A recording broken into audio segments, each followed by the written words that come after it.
Bahatata. Bahatata.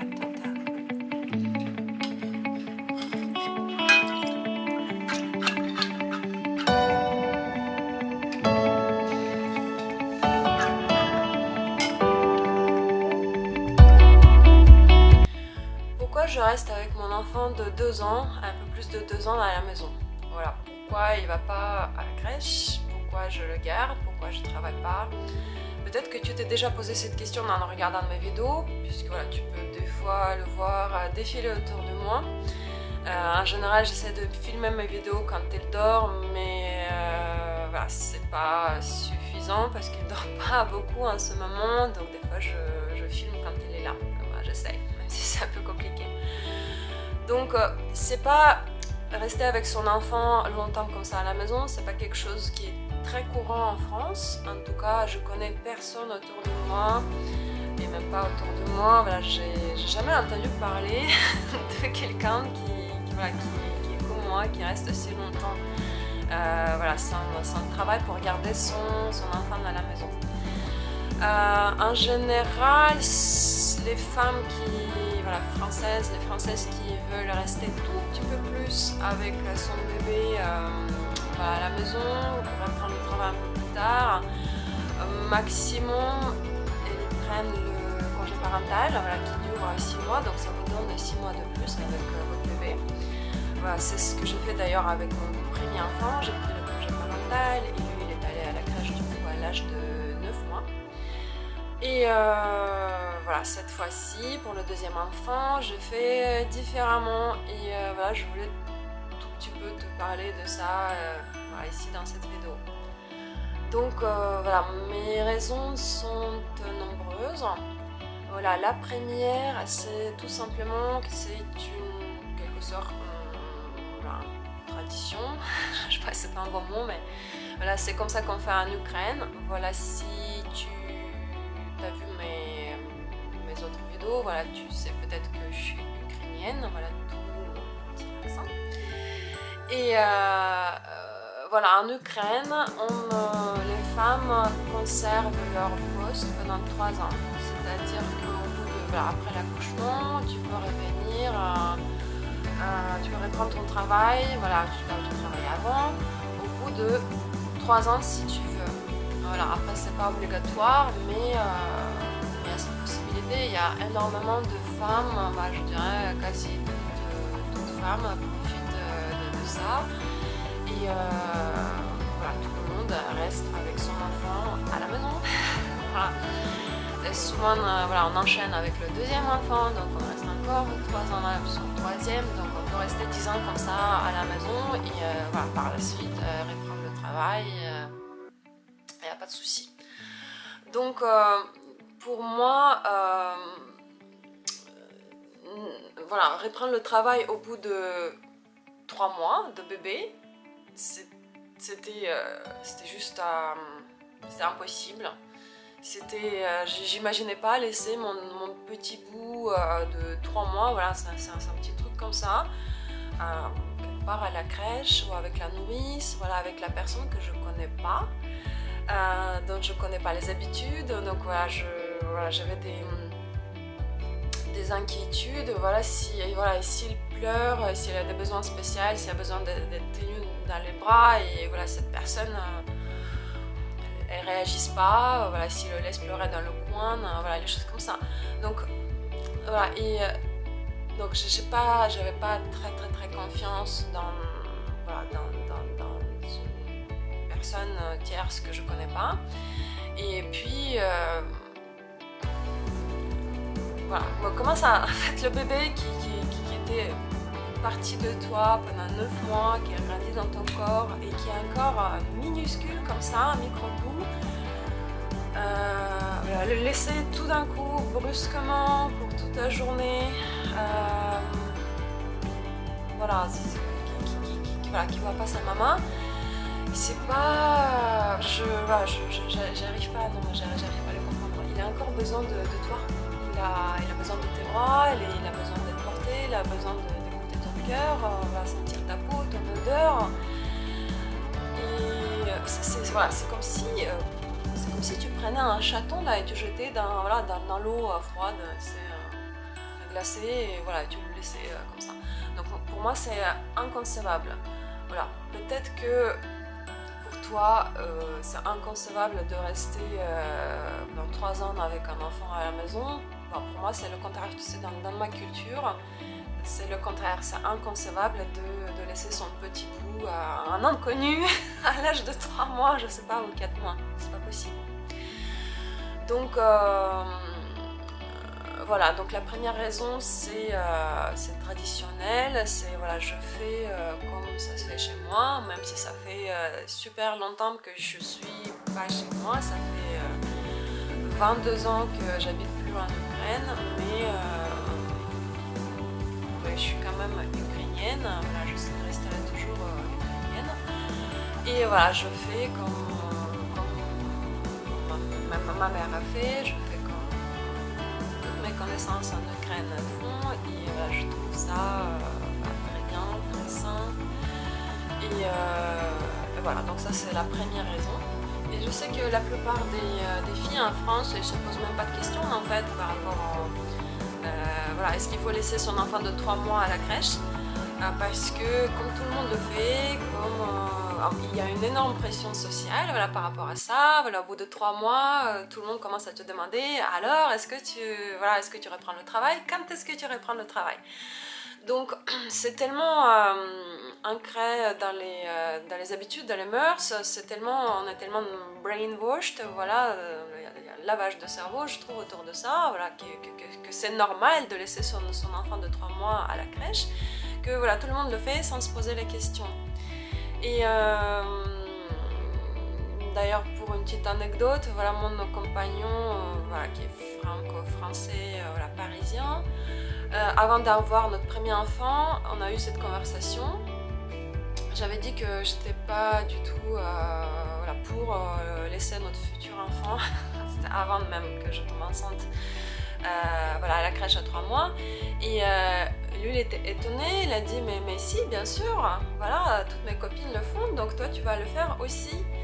Et je me rappelle que voilà, on était en ce moment dans la voiture, on était en voyage, et moi j'ai commencé à pleurer. J'ai fait une crise dans la voiture, je pleurais parce que je me suis dit voilà, il va m'empêcher de le garder futur enfant. Bah, imagine, j'ai pleuré avant d'être enceinte, j'ai déjà anticipé en fait mon angoisse à l'époque c'est à ce point-là que je n'étais pas du tout, voilà, pas du tout prête de laisser mon futur petit, tout minuscule, tout petit, tout jeune, à la crèche ou à la nourrice. Voilà. Et voilà, aussi, je voulais aussi rajouter que voilà, rester avec mon enfant longtemps à la maison, c'est devenu un rêve, voilà, depuis mon premier enfant, que j'ai laissé à mon goût un peu trop tôt à la crèche. À 9 mois, c'était trop tôt pour moi, toujours. Et donc depuis, je suis restée sur un peu avec cette idée de faire autrement. Voilà, si j'ai un deuxième enfant, je rêvais de faire autrement, je rêvais de rester plus longtemps avec lui à la maison, voilà, jusqu'à ce que je sens que je suis prête, qu'il est prêt, qu'on est prêt à se séparer, et que ça ne se sentirait pas comme quelque chose, comme une anomalie de se séparer et de laisser toute la journée, voilà, ailleurs. Donc voilà, et d'ailleurs voilà, je l'ai fait du coup, voilà, j'ai eu de la chance sa chance, elle se construit en fait, c'est pas une chance, c'est que voilà, j'ai fait les choses comme je voulais. Et c'était une des meilleures décisions de ma vie, voilà, je peux te dire que voilà, je regrette pas du tout, et que voilà, ça se passe super bien, et voilà, c'est là je vis un des meilleurs moments de ma vie, voilà, être avec mon petit chou à la maison, et voilà, n'est pas rater rien dans son développement, n'est pas rater ses premiers mots, ses premiers pas, Voilà, voir comment il se développe, voilà, ses premiers sourires, voilà, tout est pour moi. Voilà, c'est pour moi et c'est pas pour la nourrice, pas pour le personnel de la crèche. Moi, voilà, j'ai pu capter tout, rien ne m'a échappé dans le développement de mon fils et voilà, je suis très contente de ça. Voilà, donc la meilleure décision de ma vie, vraiment. Ensuite, j'essaie de réfléchir à qu'est-ce qui était mon accomplissement le plus important dans ma vie jusqu'à là. Est-ce que c'était mon boulot? Certainement pas. certainement pas en fait. Je détestais toujours mon boulot de commercial et voilà, donc c'est certainement pas la chose la plus importante que je fais dans ma vie. Après voilà, si toi tu es une grande chercheuse voilà, qui participe au projet pour, je sais pas, sauver l'humanité, voilà, peut-être. Moi en tout cas c'est pas mon boulot. Est-ce que c'était, voilà, je sais pas, mes voyages, mes hobbies, voilà, j'aime la danse, la photographie, voilà, plein d'autres choses. Bon, voilà, c'est important tout ça, mais c'est pas mes grands accomplissements. Et voilà, comme ça j'ai passé un revue, voilà, de tout ce que j'ai fait dans ma vie, qu'est-ce qui est important ou pas, et voilà, je suis revenue à la conclusion que la chose la plus importante que j'ai faite dans ma vie, c'était mes enfants. Donc c'est vraiment, ils sont parfaits mes enfants, je sais que toutes les mamans disent ça, mais voilà, j'adore mes enfants et je les trouve vraiment la chose la plus merveilleuse qui m'est arrivée dans la vie, la chose la plus parfaite et voilà, c'est mon plus grand accomplissement. Et pour moi c'est naturel, c'est juste quelque chose de logique de passer du temps, voilà, avec son enfant, voilà, puisque c'est la chose la plus importante de ma vie. Donc pourquoi je serais quelque part ailleurs de 8h, je sais pas, à 18h, 19h, ailleurs à troquer mon temps contre l'argent, pendant que la chose la plus importante, voilà, mon enfant de ma vie est gardé par quelqu'un d'autre toute la journée et voilà, ne jamais le voir, on va le voir que, je sais pas, 1 heure, une demi-heure le soir avant qu'il se couche et puis un peu le week-end. Voilà, pour moi c'était pas logique. Donc, si les enfants sont aussi importants dans notre vie, bah, il faut passer du temps avec quelque chose qui est plus important pour toi. Donc voilà, c'était ma deuxième raison. Donc voilà, comme c'est l'accomplissement le plus important dans ma vie, donc je passe mon temps avec. Voilà, c'est logique, c'est naturel, c'est normal pour moi. Tout simplement, c'est par plaisir, bien évidemment. Si ça me plaisait pas, je l'aurais pas fait. Je suis pas une masochiste. Donc je sais que pour beaucoup de Françaises, ce serait impossible. Voilà, quand les amis de mon mec, les amis filles, apprennent que voilà, je reste avec le petit aussi longtemps à la maison, elles disent mais comment elle fait? Comment elle fait? Je pourrais pas, je pourrais jamais. Donc elle a retourné au boulot parce que voilà, c'est trop compliqué de rester avec le bébé à la maison. Donc voilà, j'avoue que c'est pas facile. J'avoue que voilà, tout ce que je dois faire au quotidien devient long, devient compliqué. Mais c'est aussi une histoire du mental en fait. Quand tu as pris ta décision, quand tu sais pourquoi tu le fais, et quand tu te mets dans le mode je profite du temps avec mon enfant, je profite de mon enfant, je suis émerveillée par tout ce qu'il fait, par ses petits sourires, ses premiers pas, voilà, partout en fait. Voilà, quand tu es dans ce mode-là, tu souffres moins de tous ces inconvénients et voilà, tu arrives vraiment à profiter et ressentir un plaisir profond voilà, quand tu l'as dans les bras toute la journée, quand il te fait des câlins, quand il te fait des sourires, quand voilà, tout. Donc ce plaisir de ton enfant, comment dire, il prend dessus de tous les inconvénients. Et c'est histoire voilà, de comment tu te le configures dans ta tête. Et oui, si tu te dis que voilà, le bébé c'est compliqué, le bébé c'est horrible, j'en peux pas, je suis fatiguée de lui, voilà, je veux boire ma tasse du thé ou du café tranquillement, voilà, je veux pas de ça, je veux pas de couche, je veux pas... Voilà, si tu te dis tout ça, si tu te dis toutes ces choses négatives, bah tu vas le vivre d'une manière négative et tu vas avoir hâte de reprendre ton travail parce que ton travail c'est tranquille.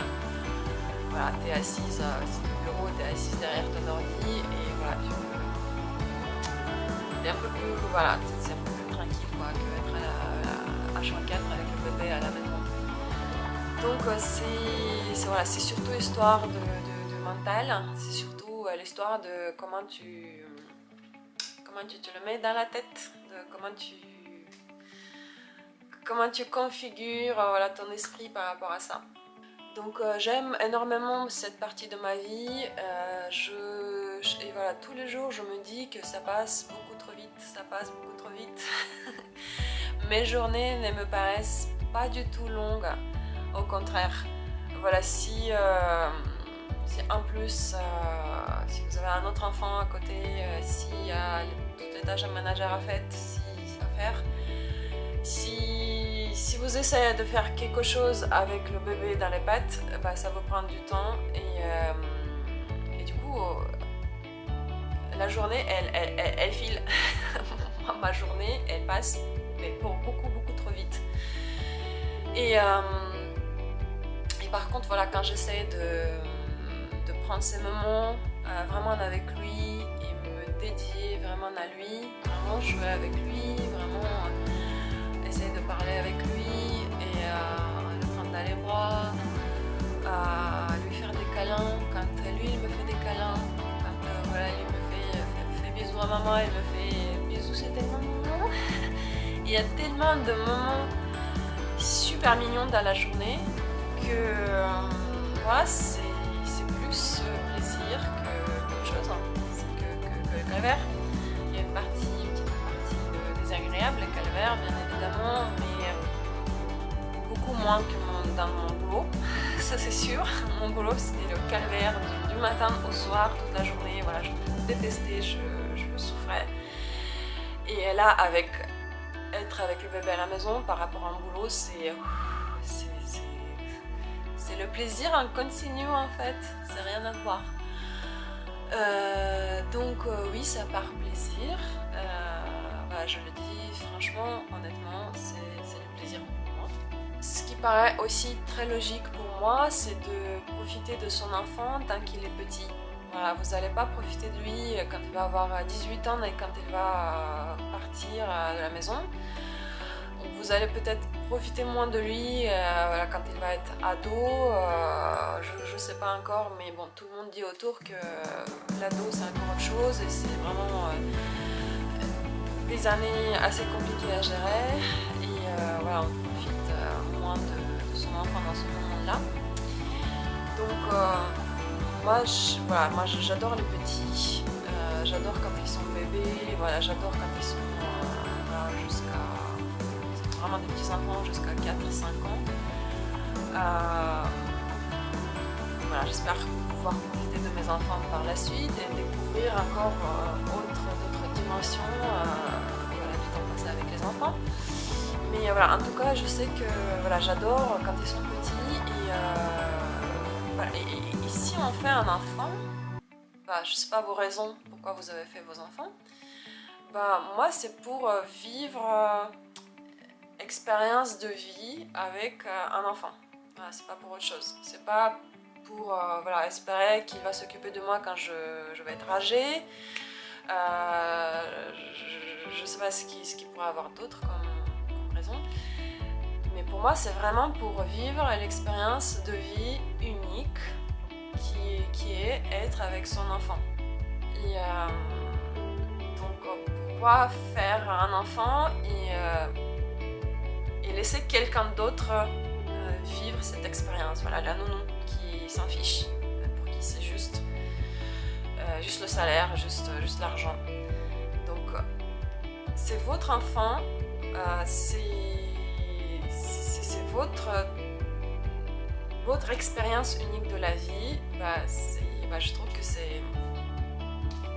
en tout cas pour moi, je trouve que c'est dommage de rater ces mois, ces années, du temps passé avec lui. Et voilà, je trouve qu'on rate voilà, un gros morceau de sa vie. On passe un peu à côté des choses sympas que la vie puisse offrir. Et voilà, la chose la plus sympa que la vie puisse offrir, c'est pour moi, c'est l'enfant quand il est petit, quand il est bébé, quand on découvre la vie à nouveau avec son enfant à travers de ses yeux. Voilà, on redécouvre la vie, on redevient enfant. Voilà, on redécouvre les objets, les odeurs, les bruits, on lui apprend les mots et on réapprend le sens de la vie, le sens de ces mots avec son enfant. Et je trouve que c'est merveilleux et qu'il faut profiter pleinement de ces moments avec son enfant. Donc voilà, c'est une des raisons vraiment importantes pour moi. Donc c'est maintenant, c'est pas à 18 ans. Et le temps, il passe tellement vite, ils grandissent tellement vite. Donc il faut profiter d'eux tant qu'ils sont petits. Donc c'est pour ça, moi, j'ai tout mis de côté. Voilà, le boulot, voilà, le trading du temps contre l'argent. Et j'ai fait beaucoup d'efforts pour que ce soit possible de rester avec lui. Et je reste avec lui. Voilà, et c'est plus que naturel avec moi, plus que normal. Ensuite, pour moi, en tant que maman étrangère, c'est toujours voilà, très important de passer ma langue, ma culture à mon enfant. Et voilà, l'apprentissage de la langue, voilà, ça se passe maintenant. Voilà, ça commence quand il est encore dans le ventre. Voilà, apparemment, voilà, ils peuvent déjà enregistrer les vocalités, voilà, les spécificités de votre langue quand ils commencent à entendre voilà, les sons de votre langue quand ils sont encore dans le ventre. Et ensuite, voilà, les premiers mois c'est important, mais voilà, je trouve que le temps où ils commencent vraiment à parler, voilà, autour de 2 ans, c'est crucial. Donc moi je reste encore avec lui, encore maintenant, parce que c'est là qu'il commence à parler. Et là, si je le donne, voilà, j'ai déjà vu avec mon premier enfant, je le laissais à la crèche à l'âge de 9 mois, et malgré le fait que je lui parlais uniquement en ukrainien jusqu'à ses 2 ans et 3 mois ou 4 mois, il n'a pas enregistré du tout l'ukrainien. Voilà, je suis toujours très triste pour ça. Donc je fais beaucoup d'efforts pour ça, et il ne parle pas l'ukrainien, il ne comprend pas l'ukrainien, mon grand. Donc avec le petit, avec le deuxième, voilà, j'ai vraiment essayé de doubler les efforts et de limiter son exposition à la langue française en extérieur. Donc à la crèche, je ne le laisse pas avec les grands-parents comme voilà, je laissais beaucoup le voir avec les grands-parents. Et bon, il y a papa et il y a son grand frère qui lui parle en français à la maison. Mais bon voilà, il les voit que le soir et le week-end, donc c'est pas... Donc, voilà, il apprend le français quand même aussi, donc il va être... il comprend le français, donc à l'école il va pas être perdu, il n'y a pas d'inquiétude pour ça. Mais on va voir, mais voilà, j'ai un espoir que peut-être qu'il va lui rester quelque chose de l'ukrainien en fait, plus tard. Peut-être qu'il va au moins me comprendre. Parce que oui, parce que c'est, voilà, avec le grand c'était dur et il ne comprend pas ses grands-parents ukrainiens, il ne comprend pas, voilà, quand on fait les visio en Skype avec eux, bah, pas de communication. Il ne peut pas communiquer avec ses cousins en Ukraine, un cousin a une cousine. Voilà, c'est dommage, c'est dommage. Et puis voilà, il n'y a pas eu cette transmission culturelle. Ben, pour moi, c'est un peu dramatique. Donc, je sais qu'il y a beaucoup de parents bilingues en France, à Paris. Et voilà, rester un maximum avec son enfant à l'âge où il commence à parler, lui transmettre sa langue, c'est une raison, voilà, qui est assez valable, qui est assez importante. Ce que j'adore aussi, c'est de ne pas être pressé. Moi, je suis quelqu'un qui déteste être pressé, qui déteste avoir des horaires, qui déteste, voilà, quand on me dit qu'il faut être quelque part à telle heure, moi j'aime pas trop ça parce que je suis quelqu'un de très ponctuel et voilà, je me permets pas d'être en retard et du coup ça me met une pression de se préparer et voilà, aller vite pour être à l'heure. Et quand on est avec le petit, ou voilà, moi j'ai 2 enfants en plus à la maison, la préparation le matin peut être voilà, encore plus compliquée. Bah, toi, voilà, si tu as déjà des enfants, tu sais très bien que voilà, se préparer avec les enfants, c'est pas pareil que se préparer à soi-même.